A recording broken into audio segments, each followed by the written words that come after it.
দীর্ঘদিন লুকিয়ে থাকার পর অবশেষে পুলিশের জালে আটক হয়েছে এনডিপিএস ধারায় অভিযুক্ত দুই যুবক।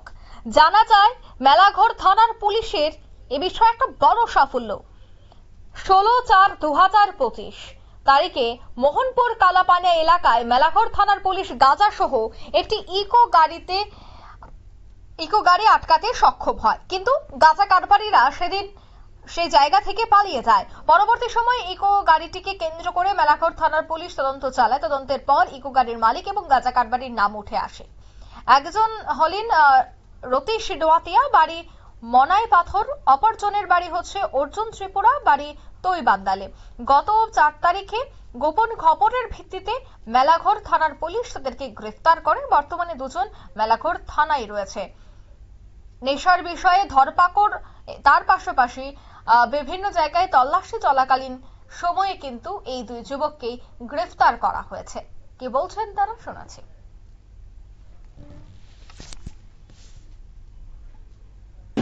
স্যার, মূলত দুজন এনডিপিএস অভিযুক্তকে গ্রেপ্তার করছেন। কিভাবে গ্রেপ্তার করলেন, মানে এরা কি কাজের সাথে জড়িত ছিল?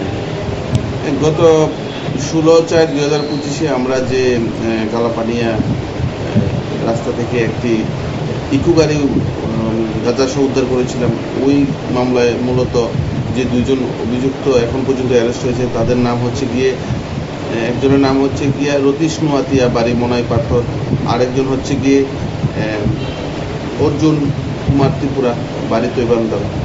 তো ওরা এই গাঞ্জা কারবারের সাথে যুক্ত আছে এবং ওই সময় এই গাঞ্জা গাড়িতেও ছিলেন একজন, এর মধ্যে আরেকজন হচ্ছে এই গাড়ির মালিক। ওদেরকে আমরা গত 4 তারিখ অ্যারেস্ট করি এবং কোর্টে ফরওয়ার্ড করি। এখন ওদেরকে আমরা রিমান্ডে আনি এবং আর কারা কারা এই ড্রাগস স্মাগলিংয়ের সঙ্গে যুক্ত আছে তাদের নামও বেরিয়ে আসবে। আপনারা শুনলেন পুলিশ আধিকারিকের বক্তব্য। মেলাঘর থানার পুলিশের বিশেষ অভিযান, আর সেই অভিযানে কিন্তু নেশা কারবারিরা গ্রেফতার হয়েছেন। এনডিপিএস মামলায় পলাতক দুই অভিযুক্তকে ইতিমধ্যেই গ্রেফতার করা হয়েছে এবং তারা বহুদিন যাবৎ নেশা সামগ্রী আদান প্রদান এবং নেশা সাম্রাজ্যের সাথে যুক্ত ছিল।